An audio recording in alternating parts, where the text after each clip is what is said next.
दोस्तों सुप्रभातम।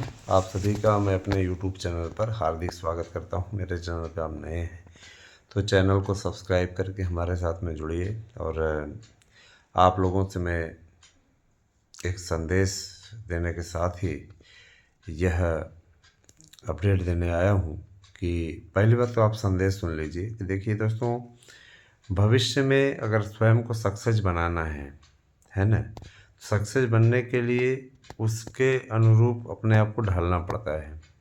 और जब आप उसके मेहनत के अनुरूप स्वयं को ढाल लेते हैं तो यकीन मानिए फिर आपको सफलता मिल जाती है। अच्छा, एक बात ये, और दूसरी बात ये कि देखिए अब शिक्षक भर्ती की प्रक्रिया शुरू हो रही है। और साथ ही साथ देखिए कल ज्ञात हुआ है कि 1.5 लाख से ज़्यादा पदों पर रेलवे में भर्ती होने वाली है। रेलवे की वैकेंसीज अब हर साल आएगी, क्योंकि गवर्नमेंट भी अच्छे तरीके से जानती कि रेलवे में काफ़ी दिनों से भर्तियां नहीं हो रही हैं सही तरीके से।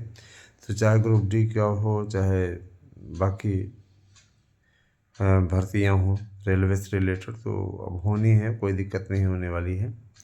और पूरा डिटेल आप लोगों को बताया जाएगा। देखिए दोस्तों, सबसे पहले आप लोगों को मैं ये बता दूं कि हमारी व्हाट्सएप पे कल बात हुई थी। व्हाट्सएप पे बात हुई थी तो व्हाट्सएप पे बात होने के पश्चात ये बात तो एकदम कंफर्म हो गई है कि अब आने वाले समय में जितनी जल्दी हो सके उतनी जल्दी हम लोग अपनी याचिका को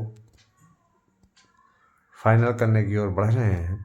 तो आप सभी से मेरी अपील है कि जो लोग जुड़ना चाहते हैं, जिनको ये चाहिए कि वो 2021, 2016 अथवा प्राइमरी में 12,091 की तरह ही याची रिलीफ उन्हें चाहिए, तो हमारे संघर्ष में हमारा साथ दें, साथ में जुड़ें, अपने दस्तावेज भेजें और फीस जमा करके निश्चित रूप से याची बन जाएं। आपके अधिकारों की लड़ाई इधर लड़ी जा रही है और यकीन मानिए हम इससे पीछे नहीं हटेंगे। ठीक है। अच्छा, एक बात और दोस्तों, LT ग्रेड, TGT, PGT, प्रवक्ता, इन सभी भर्तियों के लिए अब ये मान के चलिए कि काफ़ी कुछ अच्छा होने वाला है। और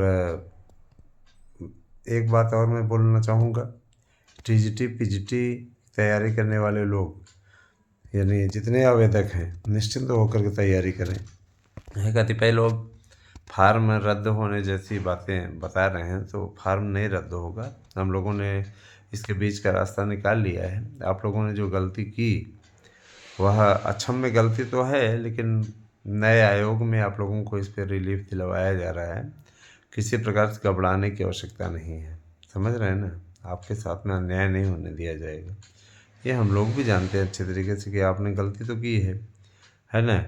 जहाँ फ़ोटो जैसी लगनी चाहिए थी आपने नहीं लगाई, सिग्नेचर आपका नहीं आया, है ना। कुछ लोग सिग्नेचर भी अपलोड नहीं कर पाए, तो काफ़ी चीज़ें, किसी के पास में सर्वर का रोना था तो कुछ भी, उसमें सर्वर की प्रॉब्लम थी, मैं मानता हूँ सारी चीज़ें। लेकिन इसका मतलब ये तो नहीं कि क्या कहते हैं उसके चक्कर में आप लोग गड़बड़ फार्म भर के चले आए। लेकिन अब ये है कि बीच का रास्ता निकलवाया गया। और समाज शास्त्र, शिक्षा शास्त्र वालों के लिए तो बहुत कुछ अधिकारों की लड़ाई लड़ी गई, लेकिन सपोर्ट नहीं मिल पा रहा है चैनल को, है ना, उन लोगों का। हालांकि अब मार्गदर्शन न्यूज हो या ASM न्यूज हो, काफ़ी कुछ आप लोगों को उस पर देखने को मिलेगा। चैनल शैक्षिक चैनल है, तो शैक्षिक चैनल में भी एंटरटेनमेंट का तड़का लगाने की कोशिश की जाएगी, राजनीति भी बताई जाएगी और प्रेरणास्पद लोगों के इंटरव्यू भी दिखाए जाएंगे। बहुत कुछ है। अब इस पर ज़्यादा कुछ बहस करने की तो आवश्यकता मैं नहीं समझता हूँ। दोस्तों, LT ग्रेड को लेकर के शासन स्तर पर फैसला हो चुका है। LT ग्रेड की भर्ती भी वो हो जाएगी अपना समय से ही।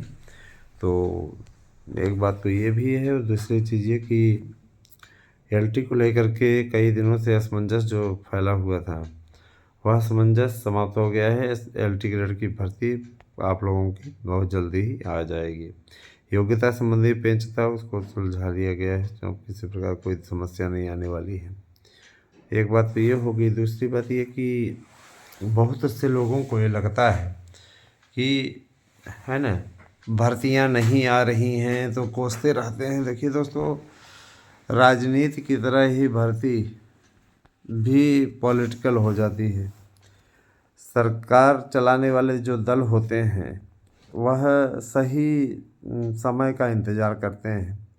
मतलब उनके लिए ऐसा भर्तियां तब वो देते हैं जब वो जानते हैं कि मैं इसमें राजनीतिक लाभ है। 5 साल तक भर्तियां नहीं आती हैं और जब चुनावी वर्ष आ जाता है तो उसमें भर्तियां आती हैं। नए शिक्षा सेवा चयन आयोग बनाने के पीछे उत्तर प्रदेश सरकार की यही मंशा रही। विभिन्न विभागों से अलग अलग अन्य विभिन्न आयोगों से विभिन्न स्थानों से अलग अलग भर्तियां आती थी, तो भर्तियां फंसती थी और बाद में फिर उसमें एक बैड मैसेज भी जाता था, बैड इफ़ेक्ट भी पड़ता था कि यार कोई आयोग का कोरम नहीं पूरा है, तो किसी आयोग में किसी कारण से बैठक नहीं हो पा रही, किसी में मेंबर रिटायर हो गए, तो तमाम प्रकार की चीज़ें होती थी। अभी इसमें क्या है, एक ही जगह पे सरकार का पैसा भी बच रहा है, अलग अलग आयोगों को करता था तो जाहिर सी बात है अलग अलग नियमावली बनानी पड़ती थी, उनके नियमावली में विभिन्नता होने के कारण से कोर्ट में मामला जाके फंसता था। तो ये सारी चीज़ें ऐसी थी जिनको कि उत्तर प्रदेश सरकार को व्यवस्था सॉल्व करने के लिए साथ में आना पड़ा, और सरकार की इस पहल का ही नतीजा रहा दोस्तों कि अब नया आयोग गठित होने जा रहा है जिसमें किसी प्रकार का कोई पेंच नहीं है। ये अच्छी चीज़ भी है। देखिए, पेंच होना भी नहीं चाहिए, पेंच का कोई औचित्य नहीं है दोस्तों। पेंच फैला करके जो लोग इस प्रकार का कार्य कर रहे हैं उन्हें ये समझ लेना चाहिए कि इससे कुछ मिलने मिलाने वाला नहीं है ना।